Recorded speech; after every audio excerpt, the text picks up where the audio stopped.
थाना डिंगा पुलिस की बड़ी कार्रवाई। कत्ल, इक़दाम कत्ल, पुलिस मुकाबला और दीगर संगीन जराइम में मुलव्विस खतरनाक मुजरिम इश्तिहारी गिरफ्तार।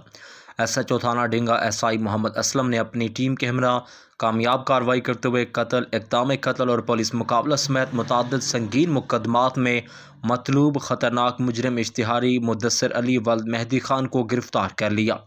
मुजरिम इश्तिहारी थाना डिंगा में दर्ज कत्ल के मुख्तलिफ मुकदमात समेत दीगर संगीन वारदातों में मतलूब था। मुजरिम इश्तिहारी ने 2 मार्च 2025 को अपने साथियों के साथ मयाना चक के करीब गाड़ी पर फायरिंग करके 6 अफराद के कत्ल करने के वाक़े में भी मुलव्विस था। पुलिस ने पेशेवराना महारत और जदीद साइंसी टेक्नोलॉजी की मदद से मुजरिम इश्तिहारी को गिरफ्तार किया।